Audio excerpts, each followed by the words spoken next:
ఇక పెహల్గాం ఉగ్రదాడిపై కీలక సమాచారం సేకరించాయి నిఘా వర్గాలు, కేంద్ర ఏజెన్సీలు.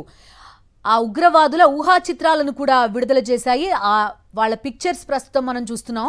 దాడి మొత్తం పాకిస్తాన్ నుంచే ఆపరేట్ చేసినట్టుగా గుర్తించాయి కేంద్ర ఏజెన్సీలు. లష్కర్ టాప్ కమాండర్ సైఫుల్లా సాజిద్ ఆదేశాలతో లోకల్ టెర్రరిస్టుల సహకారంతో దాడికి తెగబడినట్టుగా అనుమానిస్తున్నారు. త్రాల్కు చెందిన ఆసిఫ్ షేక్, బిజ్బెహార్కి చెందిన ఆదిల్తో పాటు ఇద్దరు లోకల్ టెర్రరిస్టులు, ఇద్దరు పాక్ ముష్కరులు కలిసి మారణ హోమం సృష్టించినట్టుగా సమాచారం. ఉద్దేశపూర్వకంగానే ప్రభుత్వ అధికారులను టార్గెట్ చేసినట్టుగా అనుమానాలు వ్యక్తమవుతున్నాయి. పూర్తి డీటెయిల్స్ అందిస్తారు మా కరెస్పాండెంట్ వెంకటేష్. జాయిన్ అవబోతున్నారు. ఎన్ఐఏ టీం, ఫోరెన్సిక్ అధికారులు ఉగ్రదాడి జరిగిన స్పాట్ నుంచి ఆధారాలను కూడా ఇప్పటికే సేకరించినట్టుగా తెలుస్తోంది. అత్యాధునిక మిలిటరీ గ్రేడ్ ఆయుధాలు 7.62 mm స్టీల్ కోర్ బుల్లెట్స్ వాడినట్టుగా గుర్తించాయి. అంతేకాదు పూర్తి సన్నద్ధతతో ఉగ్రవాదులు దాడి చేసినట్టుగా ప్రత్యక్ష సాక్షులు చెప్తున్నారు. ముష్కరుల వద్ద పెద్ద మొత్తంలో డ్రై ఫ్రూట్స్, ఆహార నిల్వలతో పాటు మోడర్న్ కమ్యూనికేషన్ పరికరాలు ఉన్నట్టుగా వెల్లడైంది. దాడి చేసిన ఉగ్రవాదులకు బయట నుంచి లాజిస్టిక్ సపోర్ట్ అందినట్టుగా నిఘా వర్గాలు పసిగట్టాయి. మొత్తం ఘాతుకాన్ని ఉగ్రవాదులు బాడీ క్యామ్ ద్వారా రికార్డ్ చేసినట్టుగా కూడా తెలుస్తోంది. వారి ఊహా చిత్రాలు ప్రస్తుతం మనం చూస్తున్నాం. సో ఇప్పుడు కేంద్రం ఏం చెయ్యబోతోంది? సాయంత్రం 6 గంటలకి నిర్వహించే భద్రతా వ్యవహారాల కేబినెట్ కమిటీ భేటీ అత్యంత కీలకంగా మారబోతోంది. అటు ప్రధాని మోదీ, రక్షణ మంత్రి రాజ్నాథ్ సింగ్ ఇద్దరూ కూడా పలు కీలక సమావేశాలు వరుసగా నిర్వహిస్తున్నట్టుగా కూడా సమాచారం అందుతోంది. మా కరెస్పాండెంట్ వెంకటేష్ జాయిన్ అవుతున్నారు. పూర్తి డీటెయిల్స్ అడుగుదాం. వెంకటేష్, చెప్పండి, ప్రతిచర్య ఏం ఉండబోతోంది భారత్ నుంచి అనేది ఇప్పుడు అందరి భారతీయుల మదిలో ఉన్న ఒక ప్రశ్నగా మనకు కనిపిస్తోంది. ఏం చేయబోతోంది కేంద్రం? అటు త్రివిధ దళాధిపతులతో సమావేశం, సాయంత్రం భద్రతా వ్యవహారాల కేబినెట్ కమిటీ సమావేశం ఉంది. ఈ ఘటనపైన దేశవ్యాప్తంగా నిరసనలు వెల్లువెత్తుతున్నాయి. ఉగ్ర దాడి ఘటనకు గట్టి బుద్ధి చెప్పాలని ప్రజలందరూ కూడా ముక్త కంఠంతో కోరుకుంటున్నారు. ఆ నేపథ్యంలో కేంద్ర ప్రభుత్వం క్షేత్రస్థాయి పరిస్థితులన్నింటినీ కూడా అంచనా వేస్తోంది. ఇప్పటికే అంతర్జాతీయ సమాజం నుంచి కూడా భారత్ తీసుకునేటువంటి చర్యలన్నిటి కూడా మద్దతు ఇస్తామని అమెరికా, రష్యా ప్రకటించింది. సో ఆ నేపథ్యంలో కేంద్ర ప్రభుత్వం ఒక గట్టి బుద్ధి చెప్పే దిశగానే ఒక ఆపరేషన్ నిర్వహించేటువంటి అవకాశం ఉంది. సో ఎలాంటి ఆపరేషన్ నిర్వహించబోతున్నారు అనేది చాలా ఉత్కంఠ కలిగిస్తుంది. గతంలో పుల్వామా దాడి తర్వాత భారత్ సర్జికల్ స్ట్రైక్ చేసి ఉగ్రవాదుల శిబిరాలపైన పెద్ద ఎత్తున దాడులు చేసి వాటన్నిటిని నిర్మూలించినటువంటి సందర్భం మనం చూసాం. సో ఆ నేపథ్యంలో అదే తరహాలో సర్జికల్ స్ట్రైక్స్ భారత్ చేస్తుందా అనేటువంటి ఒక అనుమానం అయితే కలుగుతుంది. సో ఆ నేపథ్యంలోనే ఒకవైపు పాకిస్తాన్ కూడా అప్రమత్తమైనట్టు తెలుస్తుంది.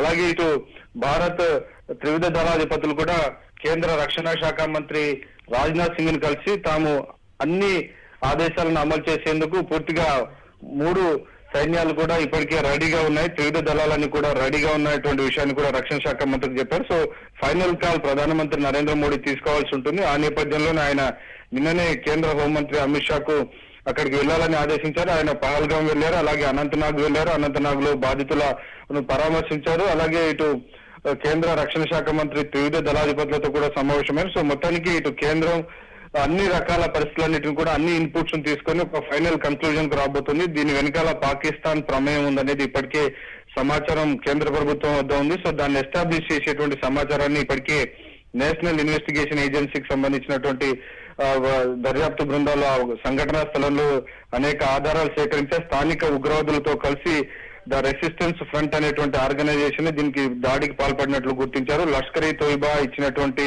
సహకారంతో, వారు ఇచ్చినటువంటి ఆయుధ సంపత్తితో వారికి పాకిస్తాన్ మిలిటరీ సహకరిస్తుంది. సో పాకిస్తాన్ మిలిటరీ ఇచ్చినటువంటి ఆయుధాలతోనే ఈ రకమైనటువంటి దాడికి పాల్పడ్డారని క్లియర్ గా అర్థమవుతోంది. చాలా క్లియర్ గా కనిపిస్తోంది.